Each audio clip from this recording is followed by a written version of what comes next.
नमस्कार, जय हिंद दोस्तों। मेरा नाम है अंशुमन सरकार। दोस्तों, ढाका को लगता है कि ब्रिक्स समिट बॉयकॉट करके वो भारत पर प्रेशर बना लेंगे। ये ढाका की गलतफहमी है। सच्चाई क्या है दोस्तों? सच्चाई ये है कि इस गेम में भारत का कुछ बिगड़ने वाला ही नहीं है। लेकिन बांग्लादेश का क्या होगा? किसी को नहीं पता। भैया तुम आओ या ना आओ, भारत को घंटा फर्क पड़ता है। दोस्तों, आज मैं वो बात बताऊंगा वो शायद वो बांग्लादेश के लोग भूल चुके हैं, या उनको लग रहा है कि वो बहुत बड़ा एक स्मार्ट गेम खेल रहे हैं। दोस्तों, हुआ क्या है? 24 घंटे पहले बांग्लादेश के जो फॉरेन मिनिस्ट्री का जो स्पोक्स पर्सन है, उनका नाम है शाहिदुल कोरिम। उन्होंने अनाउंस किया कि भाई बांग्लादेश के प्रधानमंत्री Tariq Rahman will not visit India unless New Delhi creates a propitious environment। इसका मतलब क्या है? कोट अनकोट propitious environment, ये शब्द उन्होंने इस्तेमाल करा है। इसका मतलब ये है कि भैया अनुकूल वातावरण बनाओ, तभी पीएम तारिक रहमान जा रहे हैं। भैया क्या कोई ऐसे देश में आ रहे हैं जहां पे उनके जान को खतरा है, या वो ईरान जैसे देश में जाना चाह रहे हैं, या यूक्रेन या रशिया यूक्रेन जाना चाह रहे हैं? वो भारत आ रहे हैं। भारत ने न्योता दिया है, किस लिए? ब्रिक्स के लिए। लेकिन उन्होंने दो शर्तें रखी। क्या शर्तें रखी?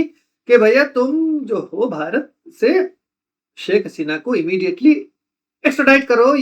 और दूसरा शर्त यह है कि जो उनके यहाँ जो एक रेडिकल स्टूडेंट लीडर हुआ करता था, वो उस्मान हादी, उसके मौत में शामिल जो सस्पेक्टेड किलर्स जो है वो शायद भारत में है, उनको ढाका के हवाले करो। ये दोनों के दोनों जो है रीजंस एकदम बेबुनियाद और एकदम जो है तथ्यहीन है।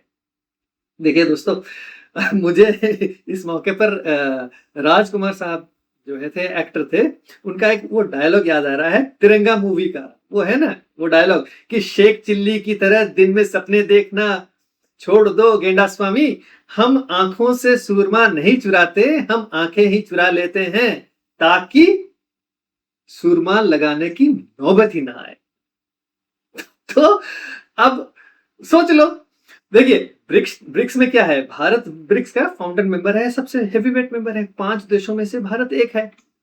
और बांग्लादेश क्या है? बांग्लादेश को एक्चुअली में स्पेशल इनवाइट क्यों दिया गया है? क्योंकि ना इस बार बिम्स्टेक का जो है वो चेयर कर रहा है।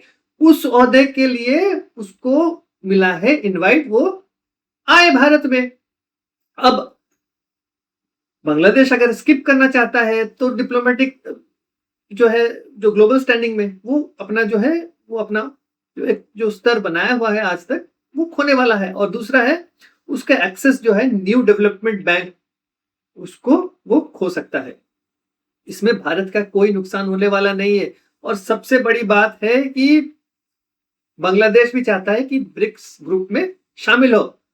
लेकिन इसकी पॉसिबिलिटी तभी हो सकती है when India gives the consent. जब भारत अपना कंसेंट देगा तभी वो शामिल हो सकता है, क्योंकि एक कंसेंसस के बाद ही ग्रुप में कोई शामिल हो सकता है। लेकिन तारिक रहमान और जो उनके यहाँ जो ये इनकलाब मंच हो या जो भी फलाना ढिंका जो स्टूडेंट्स जो है, वो उनके जो एंटी इंडिया सेंटीमेंट्स को अपीस करने के लिए ये सब आर्टिफिशियल जो अल्टीमेटम वगैरह वो क्रिएट कर रहे हैं। देखिए, ये जो ब्रिक्स बॉयकॉट का धमकी ढाका को ग्लोबल मल्टीलैटरल फोरम में खुद को वो अलग थलग कर रहा है, ये बात है। अब आते हैं बहुत इंपॉर्टेंट एस्पेक्ट पे, जो हमें Tariq Rahman as a politician कैसे हैं और उनका और बीएनपी पार्टी का क्या स्टैंडिंग है। क्योंकि ना बहुत हो गया यार, जुम्मा जुम्मा 6 महीने भी नहीं हुआ है ये आए हैं पावर में, और ये अपना जो है अपने आप को कोई एक 30 मार खा या कोई बड़ी तोप चीज मान रहे हैं। देखिए, तारिक रहमान का जो पॉलिटिकल हिस्ट्री काफी कंट्रोवर्शियल रहा है। बरसों से वो लंदन में पड़े थे, एग्जाइल जिसे बोलते हैं उसी तरह। उनके अगेंस्ट में मल्टीपल करप्शन केसेस हैं। उसका उनका पास्ट पाकिस्तान आईएसआई और जमात इस्लामी के साथ उनके अलायंसेस, उनके लिए ये जो एंटी इंडिया कार्ड खेलना जो है वो कोई नई बात नहीं है। ये बांग्लादेश नेशनलिस्ट पार्टी का ये एक पुराना पॉलिटिकल सर्वाइवल फॉर्मूला रहा है। तो इस फॉर्मूले को ये स्टूडेंट्स प्रोटेस्ट करके जो तख्ता पलट का रूप दिया गया था, उसमें कुछ स्टूडेंट्स ने छीन लिया है। तो तारिक रहमान जो है ना, वो सोच रहे हैं कि भारत के साथ कोई एक बड़ा शतरंज का खेल खेल रहे हैं। लेकिन वो अपना खुद का इतिहास भूल रहे हैं। तो इनका पूरा इतिहास किसी और वीडियो में मैं बताऊंगा, लेकिन आज एक उसी इतिहास से एक छोटा सा किस्सा मैं बताऊंगा उनका आईएसआई और रावलपिंडी के साथ लिंक्स के बारे में। देखिए, वैसे भी उनका जो अब्बा जान थे जियाउर रहमान, वो एकदम मान लीजिए कि वो एक पाकिस्तान के टट्टू थे। उन्होंने, क्या ही मैं बोलूं यार, ये सारी चीजें दोहराना अच्छा भी नहीं लगता। वो जैसे आए थे पावर में उसी तरह से उनको भी निपटा दिया गया था। तो बेटा बाप का फुटप्रिंट ही फॉलो कर रहा है। देखिए, तारिक रहमान शेख हसीना का तख्ता पलट करने की कोशिश कर रहे थे शुरू से। जब से शेख हसीना पावर में आई थी बांग्लादेश में, तभी से उन पर जानलेवा हमला करवाना, ये वगैरह वगैरह, वो सारी चीजें किसी दूसरे वीडियो में डिस्कस करेंगे। लेकिन आज जो है ये किस्सा मैं बता रहा हूं 2018 की, जब हसीना अपना चौथा टर्म की तैयारी में लगे थे, इलेक्शन की तैयारी में। तारिक रहमान तब डिस्परेट थे कि ना, काफी साल हो गए थे, शायद 2009 में आई थी शेख हसीना पावर में, तो कंटिन्यूसली वो चल रही थी। 2018 की इलेक्शन होने वाले थे, तो उन्होंने तब की ये बात है, ये 4 जुलाई 2018 की शाम 4 बजे की बात है, जिद्दा सिटी, सऊदी अरेबिया। देखिए, ये इंफॉर्मेशन ओपन सोर्स इंटेलिजेंस के हवाले से आप पूरे पब्लिक डोमेन में अवेलेबल है, हर कोई उसको खंगाल सकता है, उसको ढूंढ के पढ़ सकता है। देखिए, ये इंफॉर्मेशन है एक लीक्ड टेलीफोनिक कन्वर्सेशन जो कि इंटरसेप्ट हुई थी, तब के बांग्लादेश इंटेलिजेंस ने इंटरसेप्ट किया था। ये कॉल किसके बीच था? ये कॉल था आपके पाकिस्तान का आईएसआई ऑफिशियल्स और बांग्लादेश नेशनलिस्ट पार्टी के बीच। एक 7 मिनट का लीक्ड कॉल था। वो बांग्लादेश नेशनलिस्ट पार्टी के 2 लोग थे, इसमें एक था का डॉक्टर खंडाकर मुशर्रफ हुसैन, बहुत ही सीनियर मेंबर है ये डॉक्टर खंडाकर मुशर्रफ हुसैन। आज के डेट में वो बांग्लादेश का जो है कुमिला 1 कॉन्स्टिट्यूंसी से मेंबर ऑफ पार्लियामेंट है, आज की डेट में बुजुर्ग है। और उनके साथ आपका एक जाकिर हुसैन, वो बंदा जो है बांग्लादेश नेशनलिस्ट पार्टी का यूएई यूनिट का हेड था। इन दोनों के साथ ISI agent lieutenant colonel retired Shahid Mahmood, उनके बीच ये जो कॉल था, कॉन्फ्रेंस कॉल, ये रिकॉर्ड हुआ था। उसमें ये लोग क्या पूछ रहे थे या क्या बोल रहे थे? ये चाहते थे आईएसआई का कोवर्ट असिस्टेंस और स्ट्रेटेजिक अलाइनमेंट दिसंबर 2018 के जनरल इलेक्शंस जो बांग्लादेश में होने वाले थे उसके लिए। देखिए, बांग्लादेश के ये नेशनलिस्ट पार्टी लीडर, उन्होंने रिक्वेस्ट की थी कि भाई आपके जो डिप्लोमेटिक हो, इंटेलिजेंस चैनल हो और जितने भी हो, आप एक हमारे को एक जो है हमारे लिए हमारे फेवर में एक इंटरनेशनल प्रेशर बनाए, पर्टिकुलरली पाकिस्तान जो है चाइना के साथ लॉबी करे और शेख हसीना के गवर्नमेंट जो था तब तत्कालीन 2018 में उसके ऊपर प्रेशर डाला जाए। तो ये हो गया। तब क्या हुआ ना, ये जो ISI agent lieutenant colonel Shahid Mahmood, उसने कहा कि भैया देखो, एक काम करो, ऐसे फोन पे तो बात नहीं हो पाएगा, मुझे डायरेक्टली तारिक रहमान से फेस टू फेस बात करनी है। तो वो किससे बात करेंगे? वो करेंगे आईएसआई का एक टॉप डिसीजन मेकर हुआ करता था तब के जमाने में, 2018 में, जावेद मेहदी, उसके साथ डायरेक्ट मीटिंग हुई। तो उसने कहा कि भैया ये सारी जो है डिस्कशन हम बातें करेंगे इलेक्शन स्ट्रेटेजी की, आपको कितने पैसे हम कैसे भिजवाएं, कैसे हम लॉजिस्टिकल हेल्प दें, पॉलिटिकल अलायंस भी जो है हम तय करेंगे। तो ये डायरेक्टली जो मीटिंग तारिक रहमान और जो है आपके जावेद मेहदी के साथ होगी। तो कहा जाता है कि 4 जुलाई और 8 जुलाई के बीच जद्दा में ये मीटिंग हुई थी। तारिक रहमान गए, मीटिंग किया और वो वापस गए थे लंदन। तो ये जो है ये एग्जैक्टली नेटवर्क क्या करती थी, उसने कहा कि भैया जमाते इस्लामी और बांग्लादेश नेशनलिस्ट पार्टी का जो है अलायंस वो बरकरार रहे। ये जो आप ये जो देख रहे हो ना, ये जो ये कर रहा है बांग्लादेश नेशनलिस्ट पार्टी और तारिक रहमान, जो भी जमात इस्लामी बोल रहा है वो सुन रहे हैं, वो कर रहे हैं। ये अलायंस जो है पाकिस्तान का डिक्टेट किया हुआ है, आईएसआई का डिक्टेट किया हुआ है।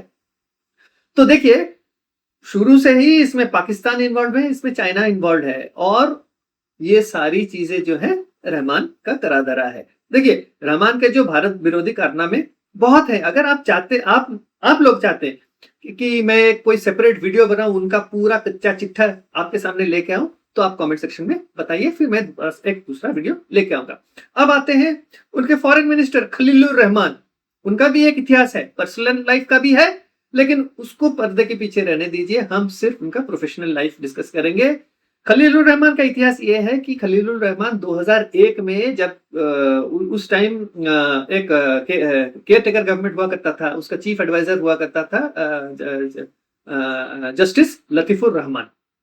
वो तब लतीफुर रहमान के प्राइवेट सेक्रेटरी थे। ये वही पीरियड था जब बांग्लादेश नेशनलिस्ट पार्टी वो पावर में आई थी और बांग्लादेश की फॉरेन पॉलिसी में एक मेजर शिफ्ट आया था। उनका पास्ट रिकॉर्ड हमेशा से Bangladesh Nationalist party aligned technocrat structure से नजदीक रहा है। उसके बाद उनका और भी है, जैसे कि पाकिस्तान 25 साल तक वो यूनाइटेड नेशंस में सेक्रेटरीट में काम करे हैं। वो हार्वर्ड और जो है फ्लेचर स्कूल से पढ़ाई उन्होंने करी है। वो ट्रेडिशनल कैरियर डिप्लोमेट से ज्यादा हम बोल सकते हैं कि वेस्टर्न अलाइड मल्टीलैटरल नेगोशिएटर है। उनका काम ढाका के रेडिकल एंटी इंडिया रेटोरिक को इंटरनेशनल डिप्लोमेटिक लैंग्वेज में कवर देना। और आप सभी को तो पता है, जब ये यूनिस का इंटरिम गवर्नमेंट हुआ करता था तो उसमें वो उनके एनएसए तक बन गए थे और रोहिंग्या इशू के ऊपर वो हाई रिप्रेजेंटेटिव बने बैठे थे। तो आज के डेट में वो फॉरेन मिनिस्टर बने। तो ये भी आदमी बड़ा ही दोगला है, इसका इतिहास है, उसको लेकिन मैं और ज्यादा अभी डिस्कस नहीं करूंगा। तो इसके साथ साथ देखिए, भारत विरोधी जो पहले दिन से ये बांग्लादेश, ये जो तारिक रहमान जो आए हैं पावर में, कोई बांग्लादेश फर्स्ट पॉलिसी नहीं है, ये पाकिस्तान फर्स्ट पॉलिसी का ही वो चला रहे हैं, कंटिन्यू कर रहे हैं। पहला उन्होंने क्या किया, भारत इंडिया आने से पहले प्रधानमंत्री बने, दैट वाज द प्रोटोकॉल की वो इंडिया है। कोई स्टैंडर्ड कुछ लिखा पढ़ा नहीं है, लेकिन भारत आता है, जो भी एक लीडर बनता है, मतलब हेड ऑफ स्टेट बनता है इंडियन सब कॉन्टिनेंट में माइनस पाकिस्तान, वो भारत। लेकिन ये वही मुइजू वाला किस्सा हुआ, भागे भागे गया वो चाइना, शी जिनपिंग से मिल।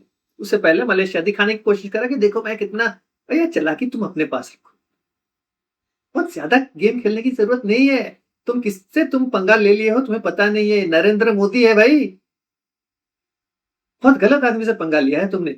तो हुआ क्या है, अब वो गए, वो आए, फिर अभी आंखें दिखाने की कोशिश करी, चाइना को बुलाया कि भैया आ जाओ तुम तीस्ता प्रोजेक्ट पे काम करो, मोंगला पोर्ट पे काम करो। तो भारत की जो है सॉवरेंटी पे आंच आएगी, सिक्योरिटी पे आंच आएगी, तो भारत क्या है, चुप बैठेगा। तो ये है सिलीगुड़ी कॉरिडोर की बात है। आप लोग समझदार हो, समझ जाओगे। लेकिन देखिए, इतना ही नहीं, भारत बहुत ही स्ट्रॉन्ग पोजीशन में है। ब्रिक्स तो भूल ही जाइए, तुम आओ या ना आओ हमें कोई फर्क नहीं पड़ता है। भारत का जो है बांग्लादेश से इंपोर्ट 1 बिलियन या 1.5-2 बिलियन के बीच है, लेकिन बांग्लादेश भारत से इंपोर्ट करता है $11 बिलियन का। उसमें क्या शामिल है, उसमें बहुत सी चीजें शामिल है। आपका रेडीमेड गारमेंट्स के लिए जो रॉ मटेरियल, रुई से लेके, धागा से लेके, मशीनरी से लेके, सब कुछ भारत से जाता है। इलेक्ट्रिसिटी भारत से जाता है, फ्यूल जो है डीजल पेट्रोल जो भी है भारत से जाता है। आपके जो व्हीकल्स भारत से जाता है। आपके प्याज, चावल, गेहूं, चीनी, मसाले सारे भारत से जाते हैं। उसके साथ साथ देखिए, हर चीज में उनका सस्ता क्यों पड़ता है, क्योंकि हमारा लैंड बॉर्डर क्रॉसिंग है। लैंड बॉर्डर क्रॉसिंग मतलब सबसे सस्ते ट्रांसपोर्टेशन, इससे और सस्ता कुछ नहीं हो सकता। ऊपर से तो मेडिकल टूरिज्म है। और एक चीज है, नेपाल से, भूटान से ट्रेड जो भी होता है, पत्थर मंगाते हो ना भूटान से, नेपाल से बिजली लेते हो ना, वो सारी ट्रांजिट रूट्स हमारे थ्रू होता है। तो ये भी है। और भी है, लाइन ऑफ क्रेडिट भारत का बांग्लादेश को दिया गया है कम से कम $7.8 बिलियन का। ये सॉफ्ट लोन की तरह लाइन ऑफ क्रेडिट दिया गया है। ऊपर से रेलवे, ब्रिजेस, पोर्ट प्रोजेक्ट्स, ये तो है ही है।